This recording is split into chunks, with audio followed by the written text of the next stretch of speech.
তোমার লেখা এখন সবথেকে ভয়ঙ্কর কেস কি? বাবা নাতে ছেলে খুন হয়ে গেছে। ওই ছেলে ড্রিঙ্কস করে এসছে, ঝামেলা হয়েছে, একটা চাকু থাকা একটা ইসের উপর পড়ে গিয়ে তার ডেথ হয়ে যায়। পাওয়ারফুল লোকেরা আইনের ফাঁকগুলোকে ইউজ করে বেরিয়ে যায়। এটা ঠিক যে আইন যেমন আছে, আইনের ফাঁকও আছে। টাকা কি আইনকে ম্যানিপুলেট করতে পারে? টাকা আইনকে ম্যানিপুলেট করতে পারে সেটা নয়। দাদা, অনেক সময় আমরা দেখি অনেকের ফেসবুক বা ইনস্টাগ্রাম পোস্টে অনেকে এই প্রথম দুটো ওয়ার্ড লেখে, তারপরে দিয়ে দেয়। আমরা বুঝতে পারি কি লেখা।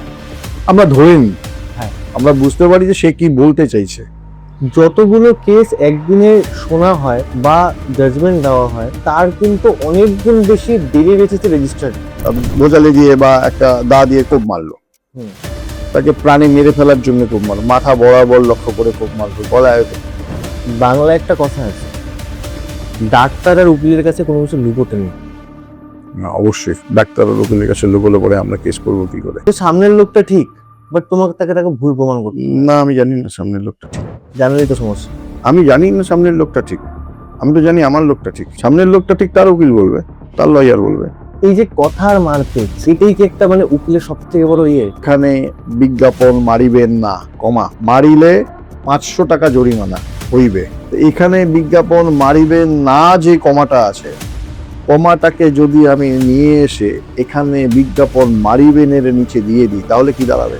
এখানে বিজ্ঞাপন মারিবেন, না মারিলে 500 টাকা জরিমানা। ঠিক এটাই হচ্ছে ডিফেন্স লয়ারের কাজ।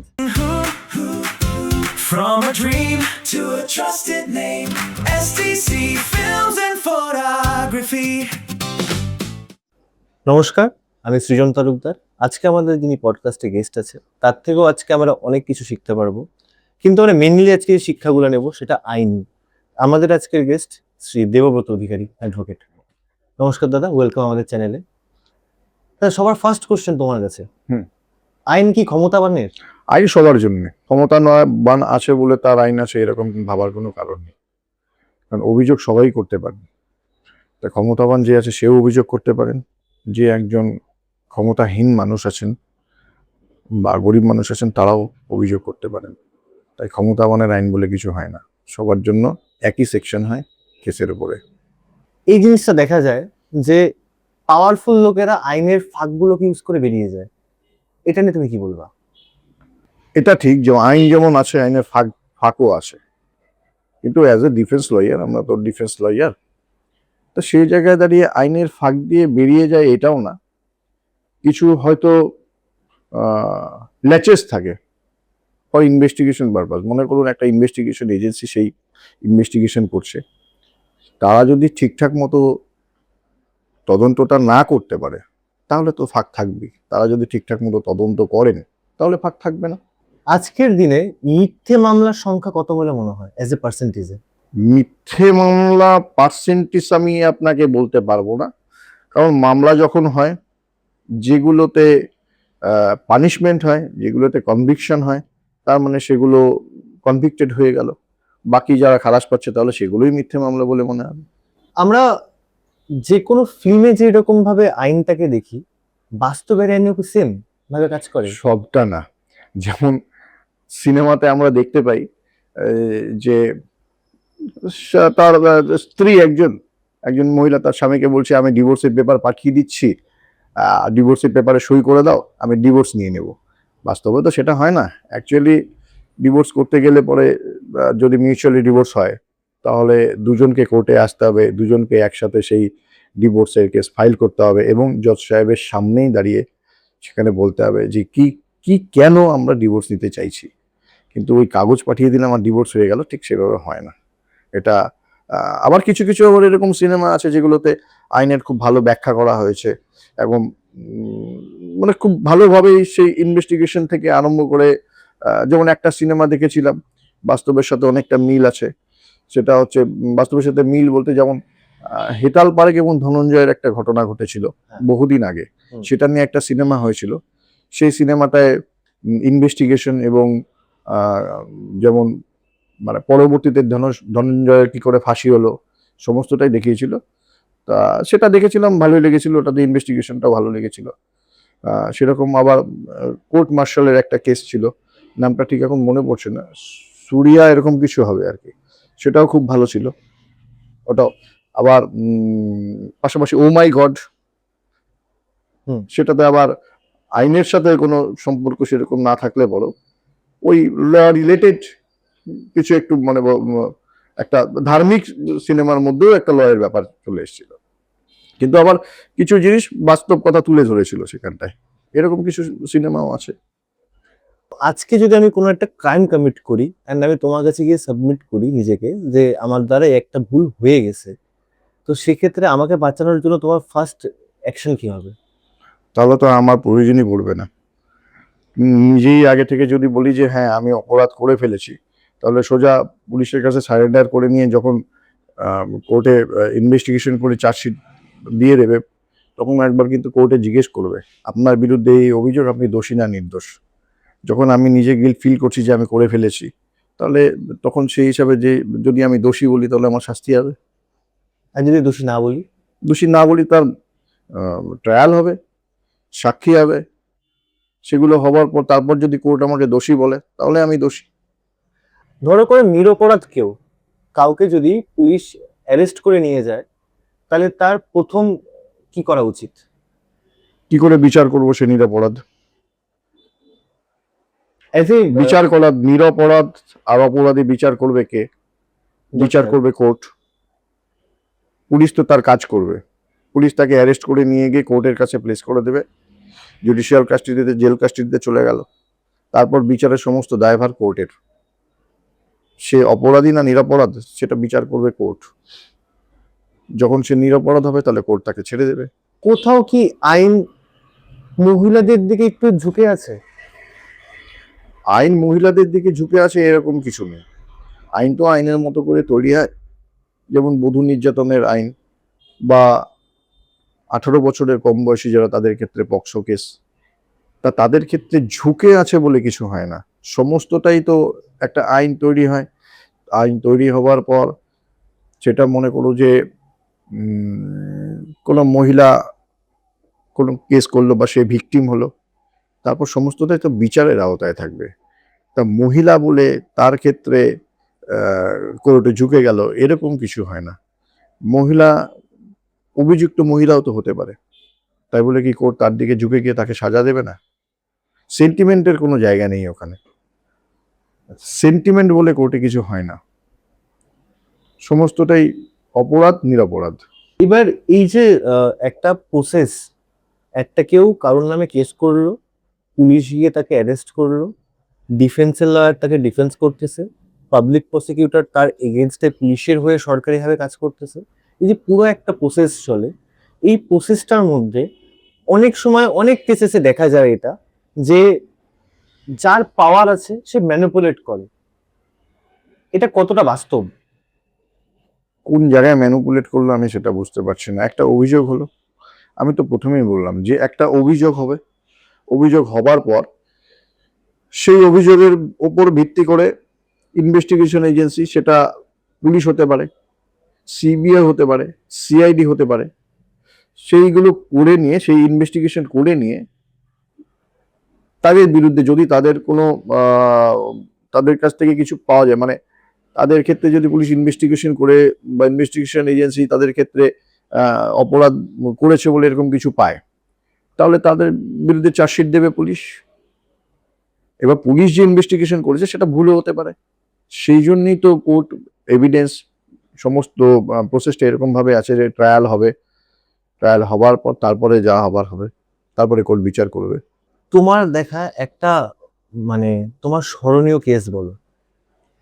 এটা তো স্মরণীয় কেস মানে একটু অন্য টাইপসেরই কেস, জানি না এটা কেন এরকম হলো। প্রায় তখন আমি সদ্য নতুন নতুন কোর্টে ঢুকেছি, সে তখন একজন মহিলা এবং একজন ভদ্রলোক আমার কাছে এলেন। এসে আমাকে বললো যে তাদের লাভ অ্যাফেয়ার আছে বহুদিনের, তারা রেজিস্ট্রি করতে চায়।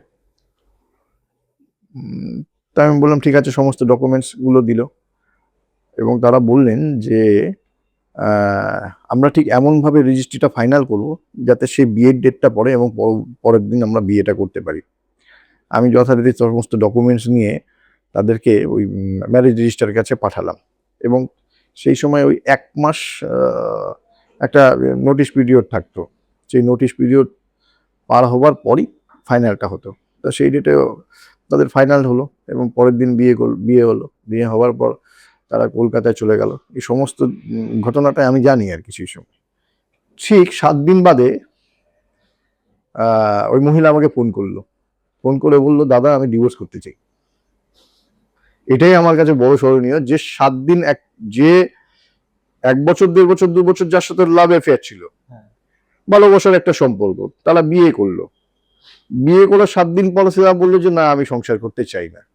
আবার এইটা যেমন একটা পাশাপাশি, মানে আমার প্রফেশনের শুরুতে আমি একটা কেস করলাম, সেটা হচ্ছে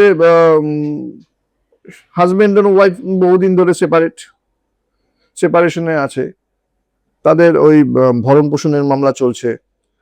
হাজবেন্ড একজন চাকরিজীবী, সে ভরণ পোষণের তার স্ত্রীকে এবং বাচ্চাকে ভরণ পোষণের টাকা দিচ্ছে। পরবর্তীতে সেই মামলা করতে করতে 11 বছর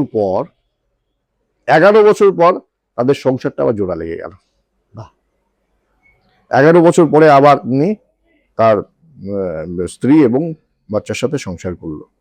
এটা একটা বড় পাওনা যে 11 বছর পরে হয়ে একটা সংসার জোড়া লেগেছে, এটা একটা ব্যাপার। আর আর এরকম তো অনেক কিছু হতেই থাকে। এরকম কোনো একটা এক্সপিরিয়েন্স যেটা থ্রিলিং আছে আর কি, থ্রিল বা ক্রাইম বলতে মার্ডার বা এমন কোনো সিরিয়াস ক্রাইমের সাথে যুক্ত এমন কোনো একটা এক্সপিরিয়েন্স, বা যেটাতে ধরো তুমি লাইফ থ্রেট খেয়েছো এরকম? না, লাইভ থ্রেট খাইনি, তবে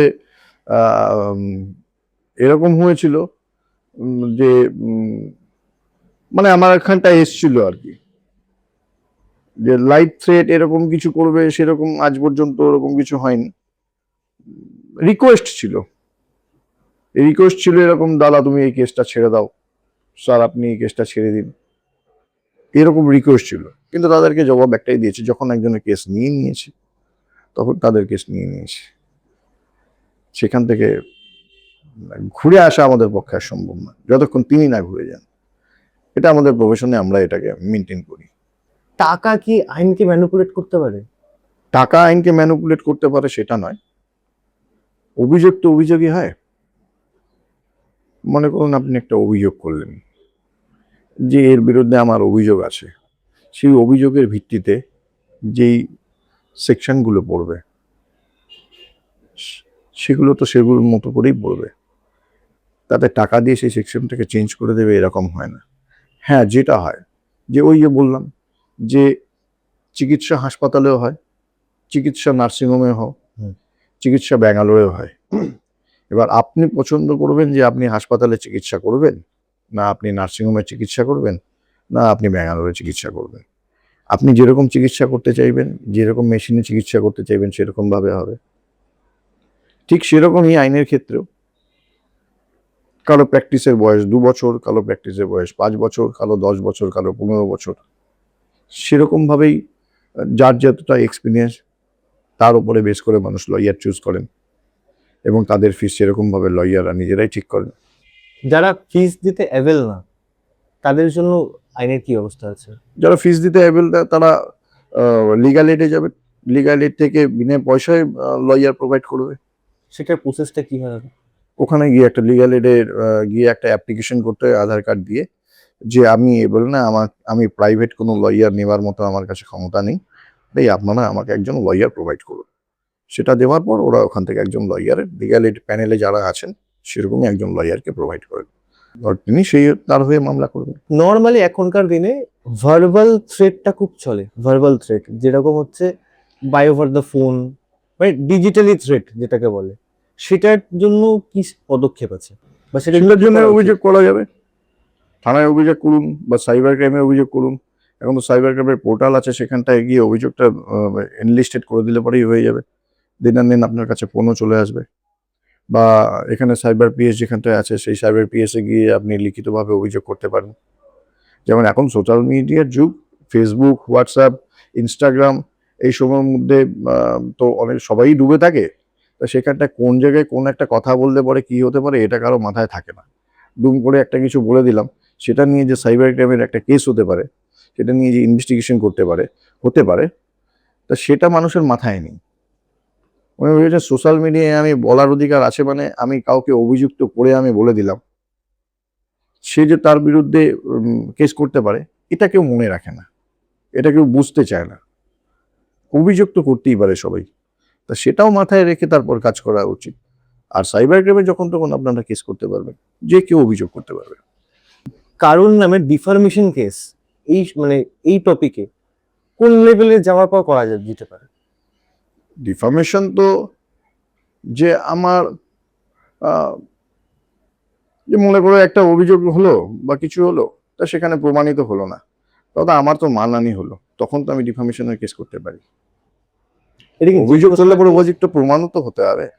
মানে এটা যদি ধরো আমি কাউকে একটা তোমার নামে কোনো খারাপ কথা বললাম, এবার সে গিয়ে কথাটা তোমাকে বললো, তো তুমি কি সেই ক্ষেত্রে আমার নামে ডিফামেশন কেস করতে পারবা? প্রমাণ হতে হবে, কেস তো করতেই পারি, কিন্তু প্রমাণটাও তো হতে হবে।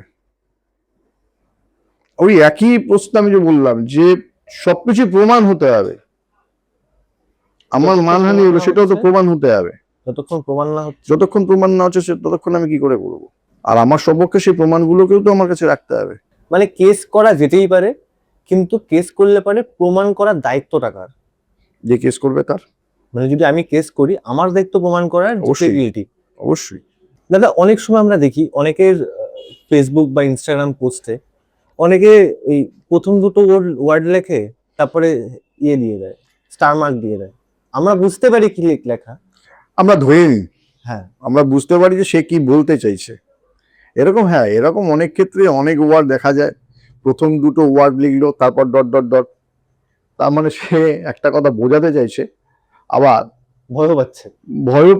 ভয়ও পাচ্ছে এই জন্যে যে সেই কথাটা যদি সে ডাইরেক্ট লিখে তাহলে পরে তার বিরুদ্ধে কিন্তু কেস হতে পারে। তাহলে কি ওই স্টার মার্ক মানে মার্কগুলোর জন্য কি মার্কগুলো এই জন্যই ধরে নিচ্ছি আমরা যে ও সেটাই বলতে চেয়েছে।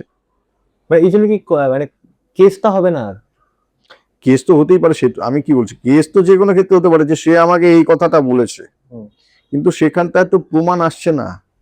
আচ্ছা, সে আমাকে এই কথাটা বলেছে, আমি তো বলতেই পারি, আমি ধরে নিয়ে বলছি, কিন্তু সেটা যদি আমি দেখাই যে কি বলেছে, এইটুকু বলেছে তারপরে আর কিছু বলেনি। আরেকটা আমি তোমার কাছে জানতে চাবো, এই ধরো যারা লোন নিচ্ছে তাদের সে লোন নেওয়ার সময় চেক জমা নিচ্ছে, সেই চেকটা বাউন্স হয়ে যাচ্ছে, তারপর তারা একটা বেশ টানাপোড়েনের মধ্যে তাদের চপ্পল ক্ষয় হয়ে যাচ্ছে, এটা নিয়ে তুমি যদি কিছু বলো। টানা বর্ণে কিছু নেই। তুমি লোন নিয়েছো কখনো? নিয়েছো? যখন লোন নাও, বাইকের লোন বা গাড়ির লোন, যে কোনো লোন নেবার সময় কতগুলো সিগনেচার করেছো? 30-35টার মতো। কোন কোন কাগজে সই করেছো? অনেক। তুমি কি সেগুলো পড়ে দেখেছো? তুমি যদি পড়ে দেখো তাহলে ওখানটায় যে টার্মস অ্যান্ড কন্ডিশন আছে, সেই টার্মস অ্যান্ড কন্ডিশন গুলো আমরা পড়ি না বলেই আমরা খুব সহজেই যে আমরা ভাবি আমি একটা লোন পাচ্ছি, আমি সিগনেচার করে দিয়ে লোনটা নিয়ে নেব। কিন্তু লোনটা নেওয়ার পর ওখানটায় কিন্তু যা টার্মস অ্যান্ড কন্ডিশন আছে সেগুলো কিন্তু আমাকে ফলো করতে হবে, কারণ আমি সিগনেচার যখন করে দিয়েছি আমি এটা বলতে পারবো না যে আমি না পড়ে আমি সিগনেচার করে দিয়েছি। আমি যখন সিগনেচার করেছি সেই পেজটাতে, তার মানে আমি সেটা জেনে বুঝে নিয়ে সিগনেচারটা করেছি। এবার আমি 3টে ইএমআই দিতে পারলাম না, 2টো ইএমআই দিতে পারলাম না, সেই ক্ষেত্রে কি হবে? সেই ক্ষেত্রে ফিনান্স কোম্পানি আমার বাইককে নিয়ে যেতে পারবে কি পারবে না? বা আমরা সারেন্ডার যেটা করছি, যে আমি আমার বাইকটা সারেন্ডার করছি, সেই পেজটাও কিন্তু আগে থেকে ওখানটায় থাকে যে আমি ফিনান্স চালাতে পারছি না বলে আমি গাড়িটাকে সারেন্ডার করে দিলাম। ইভেন পরবর্তীতে অনেকে ভাবে যে আমি ফিনান্স চালাতে পারছি না, আমার গাড়িটাকে আমি দিয়ে দিলাম, দিয়ে দেওয়া মানে আমার লোন শোধ হয়ে গেল। সেটা কিন্তু নয়। কারণ হচ্ছে একটা দেখা গেল 10 লাখ টাকার কেউ গাড়ি কিনেছে, সেই 10 লাখ টাকা গাড়ি কেনার পর সেই গাড়িটা 2 বছর চললো, এবার যখন সেটা রিসেল হবে, সেই রিসেল হলে পরে সেটার দাম দেখা গেল 5 লাখ টাকা এলো। এবার 5 লাখ টাকা এলো, আর 2 বছরে আমি যে ইএমআই দিলাম সেই টাকাটা অ্যাড করার পর রেস্ট অ্যামাউন্ট যেটা থাকবে সেটার জন্য কিন্তু ফিনান্স কোম্পানি ক্লেম করবে। তার মানে সেই টাকাটাও কিন্তু আমাকে পে করতে হবে। মানে আমও গেল আঠিও গেল। আর যদি আমি গাড়িও রাখলাম আবার ইএমআইও না দিয়ে থাকি, বা আমার অনেক ইএমআই ডিউ পড়ে গেল, সেই ক্ষেত্রে কিন্তু এরা কিন্তু প্রথমে একটা নোটিশ করবে, লয়ার নোটিশ, ডিমান্ড নোটিশ, পরবর্তীতে কিন্তু এনআই অ্যাক্টের কেস করে। আর সেই কেসগুলোই ম্যাক্সিমামটাই কলকাতা ব্যাংশাল কোর্টে হয়। গাড়ি নিয়ে কথা হচ্ছে, তো আরেকটা জিনিস জিজ্ঞাসা করি, সেটা হচ্ছে ধরো কেউ গাড়ির ভিতরে কেউ কিছু করছে, সেটা সেটা কি তার পাবলিক প্রপার্টি নিয়ে যাচ্ছে না প্রাইভেট প্রপার্টির মধ্যে করছে? পাবলিক প্লেসে আলাদা জিনিস। পাবলিক প্লেসে আমি প্রাইভেট গাড়িতে থাকলে পরেই যা খুশি করতে পারি, সেটা তো হয় না। এই অনেকের মানে এটা আমরা মানে এই কোশ্চেনটা কেন করলাম, আমি কোভিডের সময় দেখেছি অনেককে যে বলতে, আমি আমার পার্সোনাল গাড়িতে আছে, আমি মাস্ক কেন পরবো? তো সেইখান থেকে আমি কোশ্চেনটা করলাম যে গাড়ির ভিতরে থাকলে কি নিয়ম আলাদা হয়ে যাবে, যেহেতু ওটা আমার পার্সোনাল গাড়ি? না, গাড়ির ভিতরে থাকলে পরে পাবলিক প্লেসে তো আলাদা হওয়ার কথা না।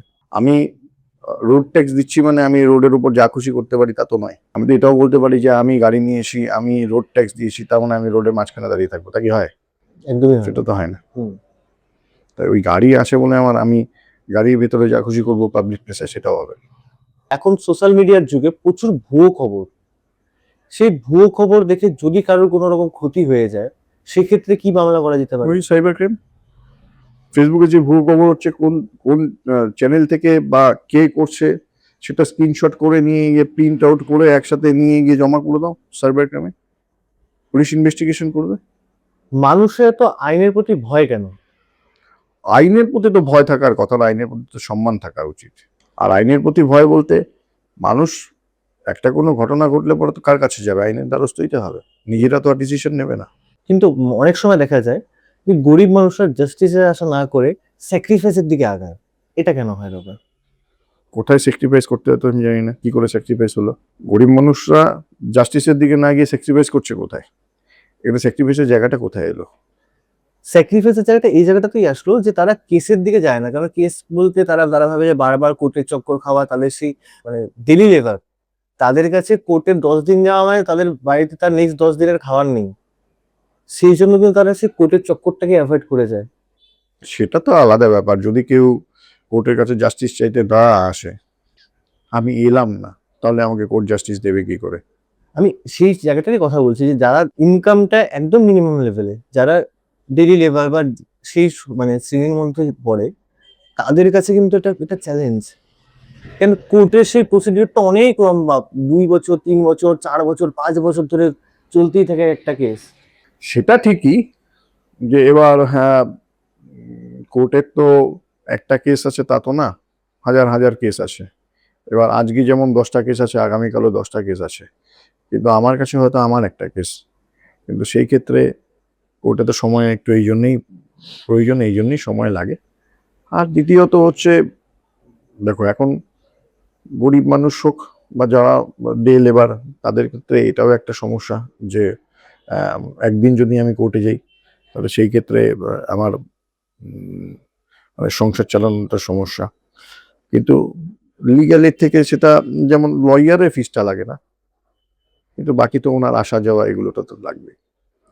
সেই জায়গাটায় তো আর কিছু করার নেই, সেই জায়গাটায় কিছু আছে বলে। আমাদের দেশে ফাস্ট ট্র্যাক কোর্টের খুব বেশি পরিমাণ দরকার বলে মনে হয় না? কোর্ট আছে, আরো প্রয়োজন। যদি খুব তাড়াতাড়ি মামলার নিষ্পত্তি করতে হয়, তাহলে আরো বেশি করে ম্যাজিস্ট্রেট প্রয়োজন, আরো বেশি করে জাজ প্রয়োজন, আরো বেশি করে জাস্টিস প্রয়োজন, সেগুলো আরো অনেক বেশি প্রয়োজন। তাহলে পরে কোর্টটা ঠিকঠাক মতো চলবে, খুব তাড়াতাড়ি জাস্টিস পাবে মানুষ। যতগুলো কেস একদিনে শোনা হয় বা জাজমেন্ট দেওয়া হয়, তার কিন্তু অনেক গুণ বেশি ডেলি বেসিসে রেজিস্টার্ড হচ্ছে। এটা ঠিক, তো ডে বাই ডে তো আমাদের মানে নাম্বারটা বেড়েই যাচ্ছে, বেড়েই যাচ্ছে, স্টকে জমেই যাচ্ছে। সেটা ঠিক। কিন্তু এই জায়গাটায় তো আমার কিছু বলার নেই। এই জায়গাটাতে কোর্টে যেরকম সিস্টেম হিসেবে আছে সেরকম ভাবেই চলবে। তাহলে কোথাও না কোথাও যারা পাওয়ারফুল লোক বা যাদের টাকা আছে, তাদের ক্ষেত্রে এক্সেসটা ইজি না? আমি আজকে আমার টাকা আছে, আমি তোমাকে হায়ার করতে পারছি, ঠিক আছে, অবশ্যই। তুমি আমাকে ম্যাক্সিমাম ডেটটাকে কোটে না ইয়ে করে যে পিক ডেট লাগবে সেই ডেটগুলো আমাকে আগের থেকে বলে দিচ্ছ, আমি সেই ডেটে সেই সুইটেবল ডেট করে আমি ওখানে গিয়ে আমি আমার কাজ করে না, বেরিয়ে আসছি। সুইটেবল ডেট তো আমাকে হায়ার করেছে বলে ডেট তো আর আমি দেবো না। আমাকে হায়ার করেছে, আমি তার হয়ে মামলা লড়বো, কিন্তু ডেটটা কোর্ট দেবে। হ্যাঁ, এবার সেখানে তো তুমি অনেক সময় ডিফেন্স লয়াররাও তো ডেট চায় যে আমাকে অমুক তারিখের থেকে অমুক তারিখের মধ্যে সেটা আমরা কোর্টের কাছে প্রে করি হ্যাঁ যে এই ডেটটাতে আমার মেডিকেল পারপাসে আমাকে বাইরে যেতে হবে, সেটা কোর্ট কনসিডার করে যদি আমাকে দেয়। আর সেই জন্য মানে সেই ক্ষেত্রে আমাকে পারচেস করেছে বলে তা না, সেটা তো যে কোনো কেউ বলতে পারে, যে কোনো রিজন থাকতে পারে যে আমি অমুক ডেটে আসতে পারবো না, নেক্সট ডেটে এসে আছে, আমার কোনো মেডিকেল পারপাসে আমাকে চেন্নাই, ব্যাঙ্গালোর, অমুক বা কোনো জায়গায় যেতে হবে, বা আমার বাড়ির কেউ সমস্যায় আছে, সেই ক্ষেত্রে যাব। সেটা কোর্টের কাছে আমরা প্রে করি যে সেটা যাতে একটু কনসিডার করে ডেটটাকে একটু চেঞ্জ করা হয়। কোনো একজন পাওয়ারফুল মানুষ, তার এগেনস্টে যখনই কেস হয় তো দেখা যায় যে অনেক প্রমাণ আস্তে আস্তে আস্তে আস্তে কমতে থাকে, লিস্ট অফ প্রমাণ। সেটা যেরকম আমরা যে কোনো একটা ফিল্মে দেখি, সেটা আমাদের বাস্তবে কতটা মানে বাস্তব ফিল্মের সাথে বাস্তবের তুলনা করে লাভ নেই। ফিল্মটা নিজেদের মতো করে তৈরি করা হয়, সেখানে বাস্তবেও কি কিছুই হয় না। বাস্তবে বাস্তবে এরকমটা মানে ফিল্মের মতো এরকম কিছু হয় না। মানে হয় কম হয়। ফিল্মের মতো ওরকম কিছু হয় না, কম হয় সেটাও না। তো সেটা আমাকে পার্টিকুলার ওরকম ভাবে বলতে হবে যে কোনটাতে কি হয়েছে, তাহলে না হয় আমি বলতে পারবো। নাউএডেজ সব থেকে কঠিনতর শাস্তি কোন কোন কেসের মধ্যে আছে, মানে কোন কোন ধারায় কেস হলে সবথেকে বেশি কঠিনতর শাস্তি মার্ডার হতে কেসে পারে? আসে, পক্সো কেসে আসে, এনডিপিএস এ আসে, এগুলোতে আসে, অ্যাটেম্প টু মার্ডারের কেসে আছে। আচ্ছা, ঠিক আছে, এখন তো আইনটা আবার একটু চেঞ্জ হয়েছে, যেমন আইপিসিতে আগে আমরা কেস করতাম, এখন বিএনএস হয়ে গেছে। তা কিছু কিছু জিনিস অ্যাড হয়েছে, কিছু কিছু জিনিস যেটা নন বেলেবেল ছিল না সেটা নন বেলেবেল হয়েছে, এরকম অনেক কিছু চেঞ্জ হয়েছে।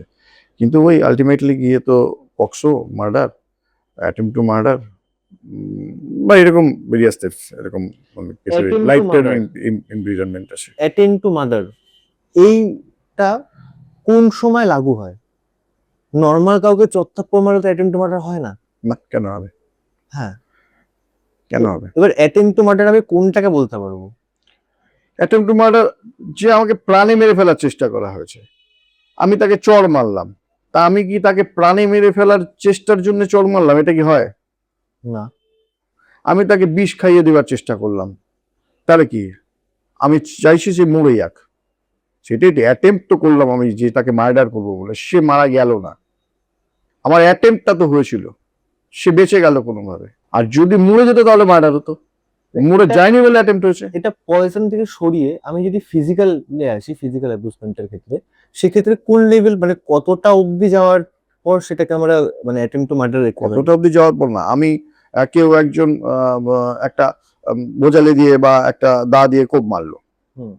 তাকে প্রাণী মেরে ফেলার জন্য কোপ মারলো, মাথা বরাবর লক্ষ্য করে কোপ মারলো, গলায় লক্ষ্য করে কোপ মারলো, মানে আর ইনজুরি হলো, পায়ে কোপ মারলে কখনো অ্যাটেম্প টু মার্ডার হয় না। আমি সেটা জিজ্ঞাসা করছি তাদের, মানে মানে ওটালে সেই ভোচালির কোপটাই সেই তোমারই শরীরে পড়লো, কিন্তু কোথায় পড়লো সেটাও ম্যাটার করবে।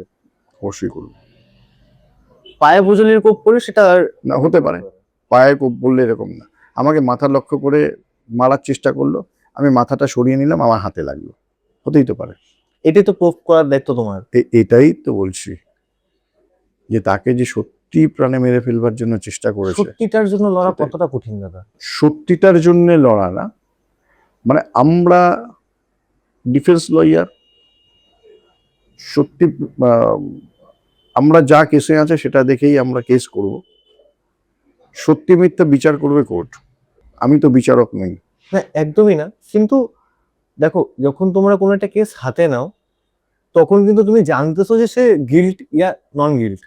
এবার তোমার প্রফেশন এটা তোমাকে করতে বাধ্য করবে যে গিল্ট হলো তাকে নট গিল্টের জন্য কাজ করা। না, গিল্ট আমি কি করে বলবো? ইনভেস্টিগেশন তো পুলিশ না, করবে। সেটাই বলছি, বাট এবার সেটা কিন্তু তোমার কাছে কিন্তু আগের থেকে ক্লিয়ার থাকে, সেটাকে ডিফেন্স করাই তো একটা ডিফেন্সের কাজ। আমার কাছে ক্লিয়ার থেকে কে বললো? আমাকে তো ক্লিয়ার কাছে আমার কাছে নাও থাকতে পারে। দুজন আসে, পুলিশ দুজন আছে, হ্যাঁ একজন অভিযোগ করলো, হ্যাঁ একজন অভিযুক্ত। হুম অভিযোগকারী আর অভিযুক্ত, অভিযোগকারী যে সত্যি কথা বলছে সেটা কোথায় পাওয়া যাচ্ছে? অভিযোগকারীকে মিথ্যে কথা বলছে না সেটাই কোথায় পাওয়া যাচ্ছে? মিথ্যে অভিযোগও তো হতে পারে, একদমই হতে পারে। যদি মিথ্যে অভিযোগ হয়, মিথ্যে অভিযোগ না অভিযোগ সত্যি আছে, সেটাই তো বিচার করবে কোর্ট, সেটাই তো তদন্ত করবে ইনভেস্টিগেশন এজেন্সি। একদমই তাই। বাংলায় একটা কথা আছে, অভিযোগকারীর হয়ে লড়াই করবে গভর্নমেন্টের লয়ার, আর যে অভিযুক্ত তার বিরুদ্ধে লড়াই করবে ডিফেন্স লয়ার, আর বিচার করবেন কোর্ট। বাংলায় একটা কথা আছে, ডাক্তার আর উকিলের কাছে কোনো কিছু লুকোতে নেই। না, অবশ্যই ডাক্তার আর উকিলের কাছে লুকোলে পরে আমরা কেস করবো কি করে, এটাও ঠিক। তাহলে এবার আমি সেই জিনিসটাতে আসছি যে দেখো, এটা মানে প্রত্যেকের একটা মানে প্রফেশনালিজমের মধ্যে পড়ে যে আমার কাছে যে আসছে বা যে কেসটা আমি নিয়েছি তাকে আমি ডিফেন্স করব, তাকে আমাকে বাঁচাতে হবে অ্যাট এনি কস্ট। ঠিক আছে, এইবার সেই রকম কেসে তোমার অনেক সময় জানো হয়তো যে সামনের লোকটা ঠিক, বাট তোমাকে তাকে ভুল প্রমাণ করতে হবে। না, আমি জানি না সামনের লোকটা ঠিক, জানলেই তো সমস্যা। আমি জানি না সামনের লোকটা ঠিক, আমি তো জানি আমার লোকটা ঠিক। সামনের লোকটা ঠিক তার উকিল বলবে, তার লয়ার বলবে। এই যে কথার মারপেচ, ছোট ছোট ছোট ছোট কথাগুলা একটা কথার সাথে লিঙ্ক করে আরেকটা কথাকে নিয়ে আসা, এটাই কি একটা মানে উকিলের সব থেকে বড় ইয়ে? যেটা বললে যে কথার মারপ্যাচ, সে তো অবশ্যই, কথাই তো সবকিছু। যেমন একটা সিম্পল উদাহরণ দিই, যে আমরা এরকম অনেক দেওয়ালে, বাড়ির দেওয়ালে বা মন্দির মসজিদ অনেক কিছু দেওয়ালে লেখা থাকে যে এখানে বিজ্ঞাপন মারিবেন না, কমা, মারিলে 500 টাকা জরিমানা হইবে। তো এখানে বিজ্ঞাপন মারিবেন না যে কমাটা আছে, কমাটাকে যদি আমি নিয়ে এসে এখানে বিজ্ঞাপন মারিবেনের নিচে দিয়ে দিই, তাহলে কি দাঁড়াবে? এখানে বিজ্ঞাপন মারিবেন, না মারিলে 500 টাকা জরিমানা। ঠিক এটাই হচ্ছে ডিফেন্স লয়ারের একটা- কাজ, কমাটাকে defense দিক lawyer-এর ওদিক কাজ। করা। যখন কোনো নিরপরাধকে তোমরা বাঁচাও, সে যখন বেকসুর খালাস হয়ে যায়, তখন তোমার মনের মধ্যে কি চলে? অবশ্যই আনন্দ হয়, কোনো কেস জেতা মানেই আনন্দের বিষয়। এটা তো ডিফেন্স লয়ারদের আনন্দের জায়গা, যে আমি একজনকে সেই কেস থেকে বের করে নিয়ে আসলাম, সে বেকসুর খালাস হলো, এটা আমার একটা জিত। আমার মনে হয় যে না, কিছুটা শিখেছি, যে আইনের তো শেষ নেই, আইনের মারপ্যাচেরও শেষ নেই, সেকশনেরও শেষ নেই, বইয়েরও শেষ নেই। আইন পড়ে কেউ যদি বলে যে আমার সমস্ত আইন শেখা হয়ে গেছে, সেটা ভুল। এত আইন আছে, একটা বইয়ের মধ্যে এত আইন থাকে যে সবটা শেষ করা খুব ডিফিকাল্ট হয়ে যায়। আজকের ডেটে একটু সুবিধা, যেমন নেট ঘাটলে পরে অনেকটা কোন সেকশনে কি আছে এটুকুটা পাওয়া যায়, কিন্তু আবার কিছু কিছু ক্লায়েন্টদের নিয়েও সমস্যা। যেমন যেমন হচ্ছে, এরা আবার একটু ইউটিউবে দেখে এসে আমাদের সাথে কোশ্চেন করে।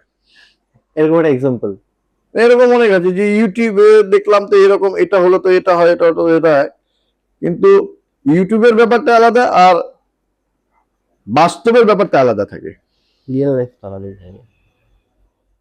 প্র্যাকটিক্যালটা আলাদা হয়। ইউটিউবটা তো ভিডিও বানাবার জন্য তৈরি হয়, যে আমি একটা ভিডিও করছি সেই জন্য আমি এরকম ভাবে বললাম, আইন বোঝালাম, কিন্তু অ্যাকচুয়ালি তো ওটা না। অ্যাকচুয়ালি বাস্তবটা অন্যরকম হয়। কোর্টে গিয়ে সারাদিন আমরা 10টা থেকে 5টা পর্যন্ত পড়ে থাকি, তার এক্সপিরিয়েন্সটা আলাদা হবে। তোমাদের মানে ডিফেন্স লয়ারে সবার ফার্স্ট কোনটার দিকে তোমার নজর দাও? এফআইআর এ? ফার্স্ট তো এফআইআর, ফার্স্ট আমরা এফআইআরটা দেখি, এফআইআরটার মধ্যে আমার এগেনস্টে তার কমপ্লেনটা কি আসে, সেটার উপর বেস করে। তো সেটা হচ্ছে, এফআইআরটাই তো হচ্ছে একটা মানে একটা বাড়ি করবার প্রথম ভিতটা, যে ফাউন্ডেশনটা কাটা হয় সেটাই হচ্ছে এফআইআর। সেটার উপর বেস করে, সেই কথার উপর বেস করে ইনভেস্টিগেশন হয়। তাহলে জিডি আর এফআইআর দুটোর মধ্যে পার্থক্য কি? General diary, first information report, complain যেটা জিডি হচ্ছে সেটাই এফআইআর হচ্ছে। সব জিডি কি এফআইআর এ কনভার্ট হয়? জেনারেল ডায়েরি সমস্ত অবশ্যই ওরকম ভাবেই হয়, কিন্তু যেমন হচ্ছে যেটা আমরা থানায় এফআইআর করি সেটাই জিডি এন্ট্রি হয়, এবং জিডি এন্ট্রি হওয়ার পর তারপর গিয়ে এফআইআর হয়, তারপরে কমপ্লেনটা, এগুলো সমস্ত কিছু পরবর্তীতে কোর্টে আসে। এই যে একটা প্রসেস, মানে পুলিশের থেকে কোর্টে এই যে ট্রান্সফার যে একটা হওয়ার প্রসেস হয়, ডকুমেন্ট থেকে শুরু করে সবকিছু, এর মাঝখানে অনেক কিছু লুজ হয়ে যায় না? অনেক ইনফরমেশন মানে মিস ইন্টারাপ্ট হয়ে যাওয়া বা করাপ্ট হয়ে যাওয়া বা এমন অনেক কিছু হয়ে যাওয়ার না, chances থাকে সেরকমটা কিছু হয় না। এই সমস্ত কিছুটা তো পুলিশ গিয়ে কোর্টকে সাবমিট করে, সেখান থেকেই আমরা পাই। পুলিশ গিয়ে তদন্ত করে যতটুকু যা পায় সেটাই কোর্টে দাঁড়ায়। এবার যেটা পায় না সেটা তো পায় না, যেটা থাকে সেটা থাকে, সেটার উপরে বেশ করেই হয়। আচ্ছা দাদা, এখনকার এআই এর যুগে যে কোনো ভিডিও বা যে কোনো ফটোকে ম্যানিপুলেট করা খুব ইজি, আর সেটাকে ম্যানিপুলেট করার পর খুব এক্সপার্ট না হলে সেটাকে তুমি বলতেও পারবে না যে এটা কি অ্যাকচুয়াল রিয়েল অর ফেক। সেই ক্ষেত্রে দাঁড়ায় সেটাকে মানে ভুল প্রমাণ করাটা এখনকার দিনে লয়ের কাছে, বা ভুল বা ঠিক প্রমাণ করাটা সেটা এখনকার দিনে খুব কঠিন জায়গা এখন এটা। আর এই এআই ব্যাপারটা কিন্তু খুব বেশি দিনের না। হুম। 1 বছরও হয়েছে কিনা সন্দেহ, কিন্তু এআই এর এই যে ফটোগুলো যেগুলো হচ্ছে, যে আমি বসে আছি আমার সাথে আরেকজনকে এখানটায় জুড়ে দিল, এটা কিন্তু খুব একদম মানে মানে খুব ভাবে হচ্ছে, প্রচন্ড এরকম হচ্ছে। কিন্তু এটা খুব টাফ ব্যাপার এখন প্রমাণ করা। এখনো এটা নিয়ে কি হবে জানি না আমি এখন। তবে বিচার ব্যবস্থা আছে, ইনভেস্টিগেশন এজেন্সি আছে, এরা নিশ্চয়ই কিছু না কিছু একটা ব্যবস্থা করবে। যে তার তো নিশ্চয়ই ওই যেই প্রোফাইল দিয়ে হচ্ছে, বা যেই মেল আইডি বা যে কোনো জায়গা থেকে, যেখান থেকে কোনো না কোনো জায়গা থেকে তো হচ্ছে, সেটা বের করে নিয়ে তারপর করতে হবে। এটাই একটু টাফ, মানে এআইটা এখন লয়ের কাছে একটু চ্যালেঞ্জ হয়ে যাচ্ছে। খুব চ্যালেঞ্জিং ব্যাপার এইটা। দাদা, আমাদের গেস্টদের জন্য তুমি কি সাজেস্ট করবা? ডিরেক্ট সাজেশন ল নিয়ে। গেস্টদের জন্য সাজেশন বলতে এটাই বলবো যে যে কোনো কিছু করবার আগে একবার বুঝে ভেবে তারপর ডিসিশন নেওয়া উচিত। দুম করে একটা কিছু করে ফেললাম, যেমন সাইবার ক্রাইমটা এখন প্রচন্ড লেভেলে, সাইবার ক্রাইমটা খুব বেড়ে গেছে। সাইবার ক্রাইমে এই এআই আসার জন্য আরো বেশি বেড়ে গেছে, যে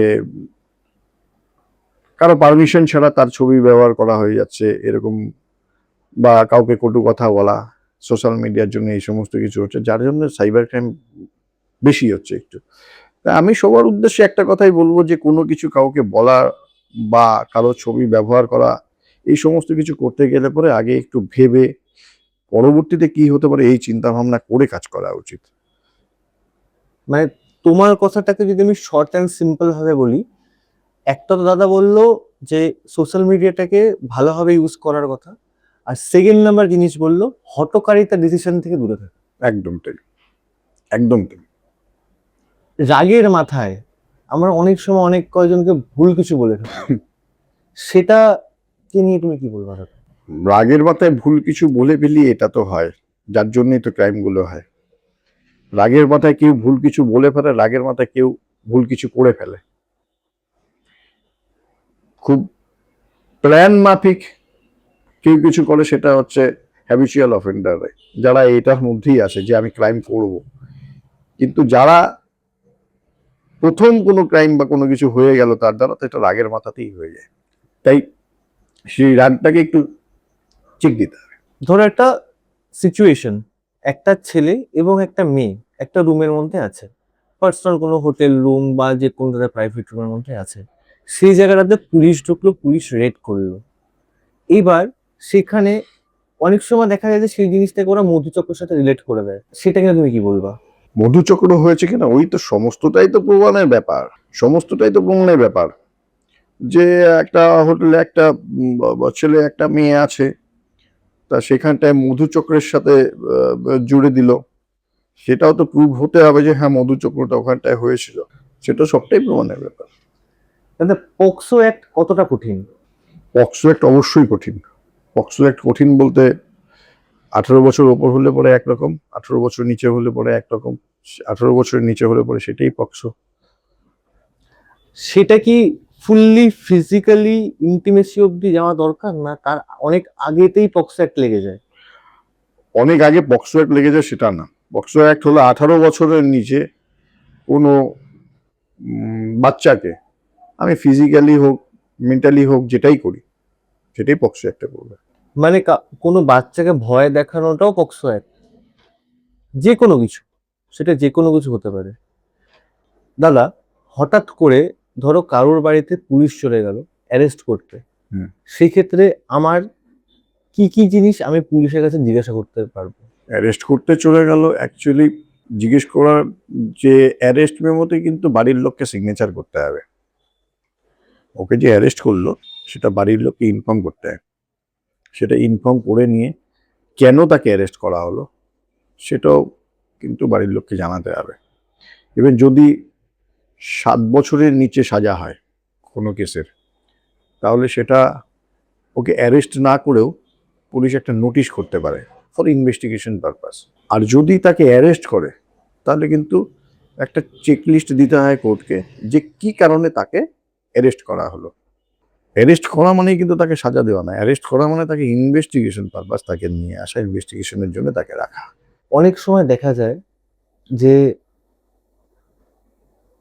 কোনো একজন মহিলাকে কোনো একদল পুলিশ গিয়ে অ্যারেস্ট করছে, সেক্ষেত্রে পুলিশের মহিলা টিম কি রাখা সবসময় অবশ্যই বাধ্যতামূলক? অবশ্যই সেক্ষেত্রে লেডি জেলটাও পুলিশ কি আলাদা অফিসার হবে? লাগবেই। জেলটাও কি আলাদা হবে যেখানে হ্যাঁ মহিলাটা অবশ্যই, আসবে? লকআপ আলাদা হবে, জেল আলাদা হবে, লেডি পুলিশ লাগবে তাকে অ্যারেস্ট করতে গেলে পরে, সমস্তটাই আলাদা হবে। তাহলে তোমার দেখা এখন অব্দি সব থেকে ভয়ঙ্কর কেস কি, যেটা তোমার মানে হয়তো তোমার দেখা মানে তুমি ডিল করছো বা অন্য কেউ করছে হোয়াট এভার দ্যাট, তোমার দেখা এখন সবচেয়ে ভয়ঙ্কর কেস কি? হোয়াট এক্সপিরিয়েন্স বলো এত বছরের? পার্টিকুলার ওরকম ভাবে বলা সম্ভব না, এই জন্যই বলা সম্ভব না যে অনেক ভয়ঙ্কর কেসই হয়েছে, অনেক ভয়ঙ্কর প্রচুর মার্ডার কেসও আছে, ইভেন রিসেন্ট মার্ডার কেসও আছে। তবে একটা প্যাথেটিক কেস আমার কাছে আছে যেটা মানে আমারও, সে যে অভিযুক্ত মানে সে এলে পরে কান্নাকাটি করে, এমন একটা ঘটনা ঘটে গেছিল। সেটা হচ্ছে বাবার হাতে ছেলে খুন হয়ে গেছে, আর সেটাও আনফর্চুনেটলি বলতে যে ওই ছেলে ড্রিঙ্কস করে এসছে, বাবার সাথে ঝামেলা হয়েছে একটা। এবার ঝামেলা হয়েছে ওই হাতাহাতি আর ওই ইসের মধ্যেই, ওই চাকু থাকা একটা ইসের উপর পড়ে যায়, পড়ে গিয়ে তার ডেথ হয়ে যায়। ঠিক এটা যেমন, আবার পাশাপাশি সেম ঘটনা যে ছেলের হাতেও বাবা খুন হয়ে গেছে, খুব প্যাথেটিক। এটা মানে আনফর্চুনেটলি মানে হয়তো কোনো, যত যাই হোক, কোনো বাবাই তার ছেলেকে খুন করতে চায় না, বা কোনো ছেলে বা তার বাবাকে খুন করতে চায় না। বাবা মার কাছে কিন্তু সন্তান যত অপরাধী হোক বা যাই হোক, বাবা মা কিন্তু তার ভালোটাই চায়। তাই এটা আমার মনে হয় যে দুটোই আনফর্চুনেটলি এরকম হওয়া উচিত ছিল না, হয়ে গেছে, অ্যাক্সিডেন্টলি হয়ে গেছে। একটা জিনিস আমি তোমাকে জিজ্ঞাসা করব, যে ধরো কারোর নামে যদি কোনো কেস হয়, তার সবসময় কি উচিত যে তার যতটা হায়ার লেভেলের চেনা আছে সেই টপ মোস্ট লয়ারকে হায়ার করা, না লোকাল কাউকে ফর ইমিডিয়েট রেসপন্সের জন্য হায়ার করা? এটা তো তার উপরে নির্ভর করবে সে কিরকম লয়ারকে হায়ার করবে। মানে এটা কোনো সাজেশন চাচ্ছি। সাজেশন বলতে যার যেরকম ক্ষমতা আছে সে সেরকম লয়ারকে অ্যাপয়েন্ট করবে। আমার যদি ক্ষমতা থাকে যে আমি দিল্লির সুপ্রিম কোর্টের লয়ারের সাথে কনসাল্ট করব, তাহলে তাকে তার কনসালটেন্সি ফিস দিলে পরে তার সাথে আমি কনসাল্ট করতে পারবো। আমার যদি মনে হয় যে না আমি কলকাতার কোনো লয়ারের সাথে কথা বলবো, লয়ার তো সবার, যেমন ডাক্তার আমরা পার্সোনালি চুজ করি, এই ডাক্তারকে দেখাবো, ওই ডাক্তারকে দেখাবো, সেই ডাক্তারকে দেখাবো, সেরকম ভাবেই কে কোন লয়ারকে চুজ করবে সেটা তো সে নিজে ডিসাইড করবে। এবার কাকে choose কোনো করা উচিত। ডিস্ট্রিক্ট কোর্টের কোনো কেস, সেটাতে যদি হাইকোর্ট বা সুপ্রিম কোর্টের লয়ার এসে ফাইট করে, সেটা কি এফেক্ট করে কেসে? করতেই পারে, এফেক্ট তো পরের ব্যাপার। ডিস্ট্রিক্ট কোর্টের লয়ারও তার ক্লায়েন্টের জন্য করবে, এবার সুপ্রিম কোর্টের লয়ারও তার ক্লায়েন্টের জন্য করবে, এফেক্টের ওরকম কিছু ব্যাপার নেই। যা থাকবে কেসের মধ্যে সেটাই হবে। সুপ্রিম কোর্টের লয়ার আসে যেই কেস করবে, ডিস্ট্রিক্ট কোর্টের লয়ারও সেই কেসই করবে। তাহলে ওই বললাম যে changes চুজ করতে কেন? হবে। তাহলে চেঞ্জেস কেন এতটা, কোনো ডিফারেন্স চেঞ্জেসের কেন? কোনো চেঞ্জেসের ব্যাপার নেই। চার্জেসে এতটা ডিফারেন্স কেন? চার্জেস তো সব লয়াররা তো নিজেদের ফিস নিজেরা ঠিক করেন, আমাদের তো কোনো ফিক্সের কোনো আমাদের স্ট্রাকচার নেই যে এই এত দূর গেলে পরে এটা হবে, তারপরে গিয়ে এটা হবে।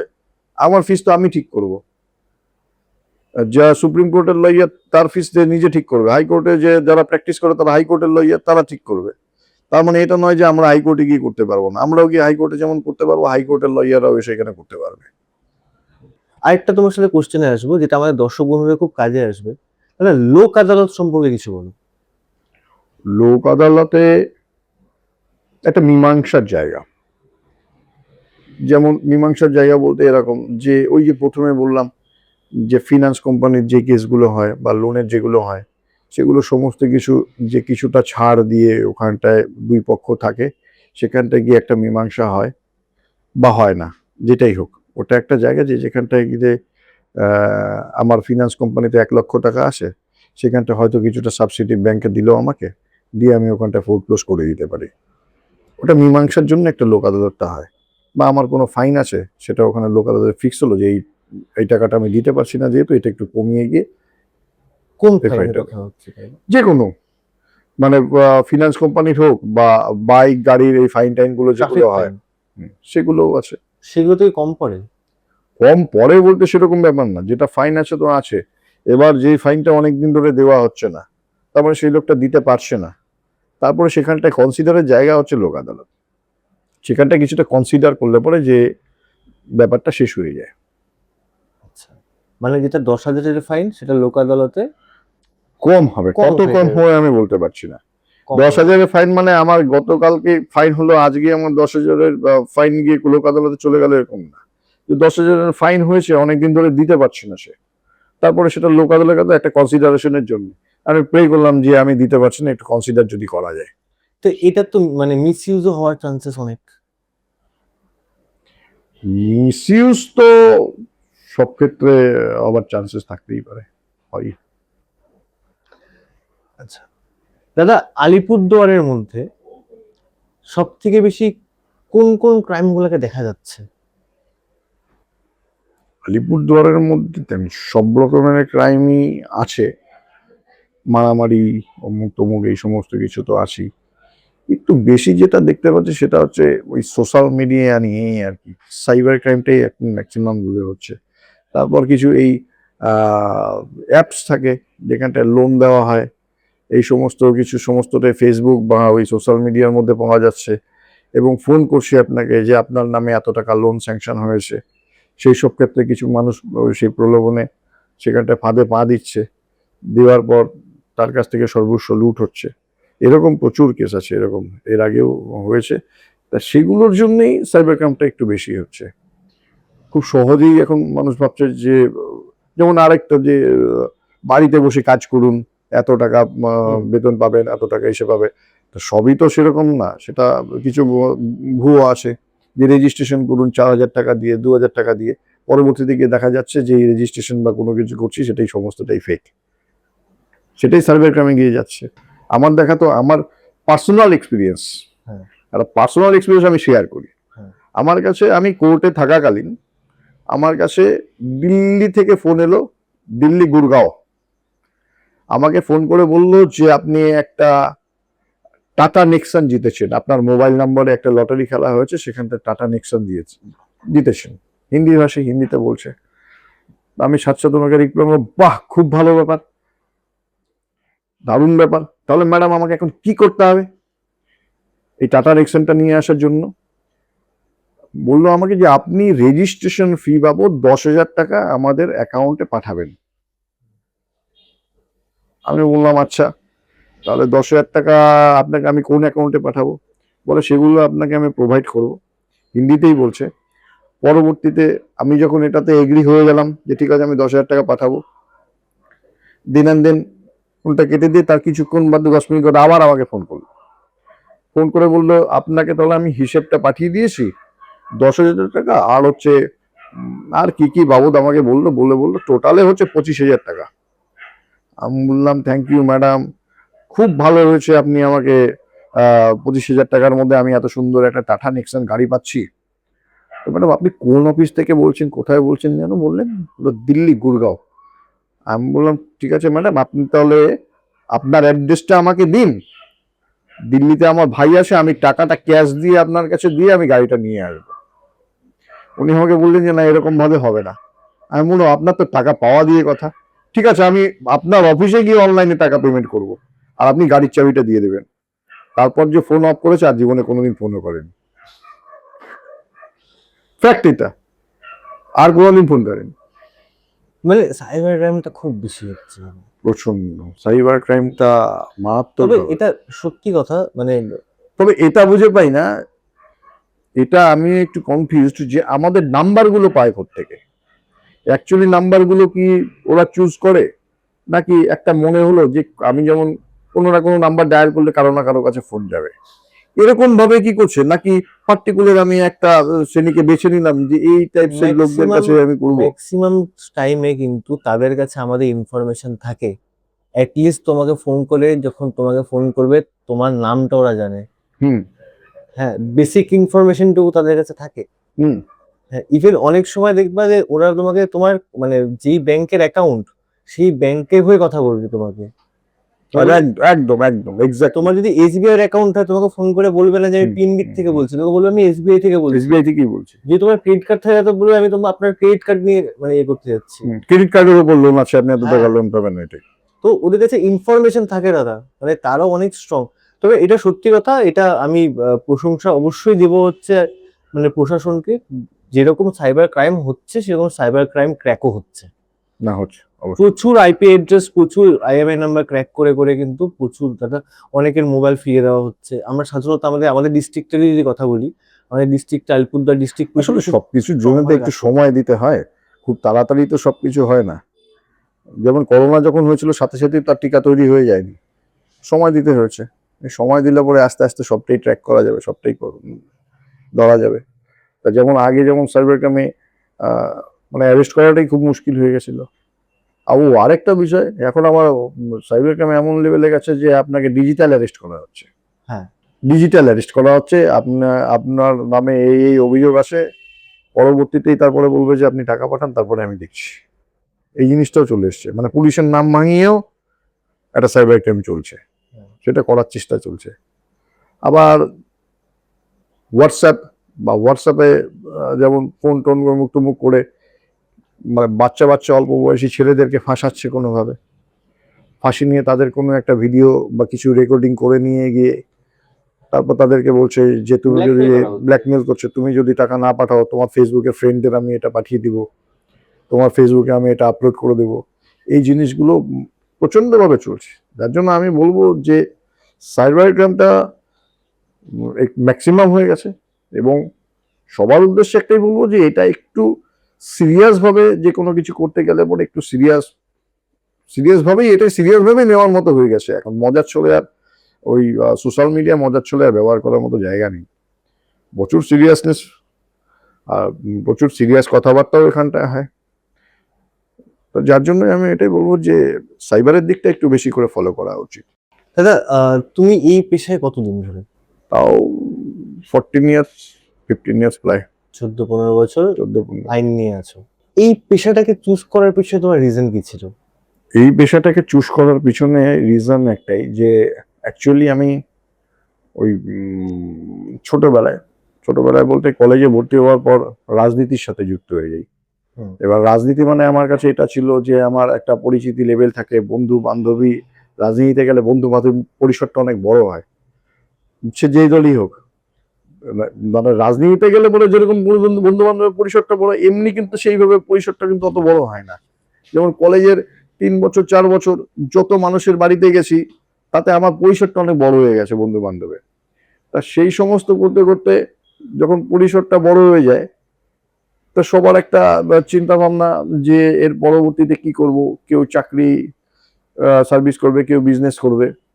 কিন্তু আমার মনে হয়েছিল যে বেশিরভাগ রাজনীতিবিদদের দেখি তারা লয়ার। কেন লয়ার তারা? তো এটা একটা ভাবতে ভাবতে হঠাৎ করে ভাবলাম যে না, তাহলে আমি লটাই করি। সেই করতে গিয়ে ল প্রফেশনে আসা। তোমার থেকে আমরা অনেক কিছু মানে শিখতে পারলাম, বা আমাদের অনেক কিছু জানা ছিল না, সেটা জানলাম। তবে এমন কোন একটা লাস্ট টপিক তুমি বলবা, বা লাস্ট তোমার কোনো এক্সপিরিয়েন্স শেয়ার করবা, বা লাস্ট কোনো কিছু যেটা আমাদের অডিয়েন্সের খুব কাজে লাগবে? লাস্ট যেটা সাজেশন দেওয়া সেটা তো আমি আগেই দিয়ে দিলাম, 2-3টে জিনিস। যে এমনি সাধারণ মানুষকে আমি মারামারি অমুক তুমুক এইসব বিষয় নিয়ে তো কিছু বলবো না। প্রথম যেটা বলেছি যে যেটা মানুষের নিড, যেটা মানুষের প্রয়োজন, যে লোনটা একটা মানুষের প্রয়োজন, কিন্তু লোন নিতে গেলে পরেও সেটা সমস্ত কিছু ভেবে নিয়ে করা উচিত যে আমি কতটুকু প্রোভাইড করতে পারবো। আমাকে 5 লক্ষ 10 লক্ষ টাকা লোন দেবে এরকম অনেক জায়গা থেকে সাইবার ক্রাইম হিসেবে যেগুলো বলে আর কি, সেই দিকটা নজর রাখা উচিত। এবং আমি যেগুলো ফিনান্স করছি সেগুলো ফিনান্স করলে পরে পরবর্তীতে না দিলে পরে আমার ক্ষেত্রে কি হয়, কতদূর পর্যন্ত গিয়ে আমাকে সেটা স্টপ করে দেওয়া উচিত, বা আমাকে যদি আমি ইএমআই না দিতে পারি সেটাতে আমাকে যেমন নোটিশ করবে সেই নোটিশে রিপ্লাই দেওয়া উচিত। বা পরবর্তীতে যদি এই দিককার লোকের ক্ষেত্রে কেস ব্যাংশাল কোর্টে হয়, তা দেখা গেল একটা মানুষ একটা বাইক নিয়েছে, তার ফিনান্সের হচ্ছে 50,000 টাকা, সে ফিনান্স করলো, সে হয়তো 20,000 টাকা দেওয়ার পর 30,000 টাকা দিতে পারছে না, তার নামে একটা কলকাতার দিকে কেস হলো, তা সেই 30,000 টাকা দেবার জন্য তাকে কেস লড়তে গেলে তো আরো 30,000 টাকা বেরিয়ে যাবে। সেই দিকটা ওনাকে আগে লক্ষ্য করে যে লোক আদালতে গিয়ে বা কোথাও গিয়ে সেটেলমেন্টটা যদি আমি কোম্পানির সাথে করে নিই তাহলে আমার ক্ষেত্রে বেশি ভালো হবে। এই জিনিসগুলো একটু বুঝে নেওয়া উচিত। আর সবসময় অবশ্যই আমি একটা এইটুকু বলবো যে এই রকমের ধরনের কোনো কিছু হলে পরেই সবার আগে তাকে সাজেস্ট করবে তার লয়ার। ফার্স্ট সে তার লয়ারের সাথে গিয়ে কনসাল্ট করা উচিত এই বিষয়গুলো নিয়ে। তা অনেকে এটা করে না, অনেকে ভাবে যে আমার পরিচিত ওরকম দাদা কাকা এরা আছে তাদের সাথে কথা বললেই বোধহয় হয়ে যাবে। অ্যাকচুয়ালি তা হয় না। এরকম করে অনেকে, মানে তারা তো আর বিষয়গুলো জানে না প্র্যাকটিক্যাল কি হচ্ছে, তারা বলবে আমি এরকম করে দিয়েছি ওরকম করে দিয়েছি, আমিও তো দিইনি। আরে তুমি দাওনি ঠিক আছে, কিন্তু তোমার ক্ষেত্রে পরবর্তীতে এরকম নোটিশ আসতে পারে। যেমন গুয়াহাটি গিয়ে আমাকে কেস করে আসতে হয়েছিল ক্রেডিট কার্ডের একটা বিলের জন্য, সে পেমেন্টটা ঠিক টাইম মতো করেনি, ওখানে কেস হয়ে গেছিল, তার অ্যারেস্ট ওয়ারেন্ট বেরিয়ে গেছিল, তারপরে আমরা ওখানটায় গিয়ে গুয়াহাটিতে গিয়ে সেই কেসটাকে ওখানটায় আমরা রিজলভ করে আসি।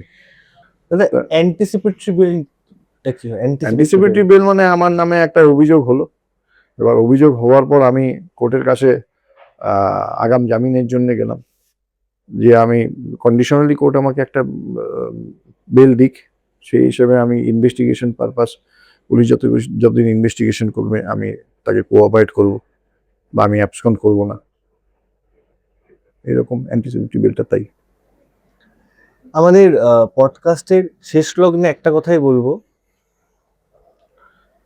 এখনো না অনেক জায়গায় দুজন মানুষের মধ্যে যখন ঝামেলা হয় একে অপরকে বলা হয় সি ইউ ইন কোর্ট। মানুষের আস্থা লয়ের প্রতি আজও আছে, এই ফিউচারও থাকবে, তাই বলে আমি বিশ্বাস করি। তোমার কি মনে হয় দাদা? না, অবশ্যই দুরকম ভাষা। একটা পার্সন এরকম দেখা গেল কোনো বাড়িতে পাশের বাড়ির সাথে ঝামেলা হচ্ছে, এবার কেউ বলছে তার ছেলেকে যে ঘর থেকে বাদামটা লয়ে যেত, আবার এক পক্ষ বলছে মোটর সাইকেলটা বের কর থানায় যাব, সেরকমও আছে। কিন্তু ওই দুই পক্ষের মধ্যে এক পক্ষের হলেও কিন্তু আইনের প্রতি আস্থা আছে, অবশ্যই এখনো আছে। সেই অবশ্যই। কারণেই হয়তো মানে প্রচুর মানুষ কেউ আইন হাতে নিচ্ছে, কেউ আইনের প্রতি ভরসা রাখছে। ধন্যবাদ দাদা, খুব ভালো নমস্কার। লাগলো, আমরা অনেক কিছু জিনিস জানতে পারলাম।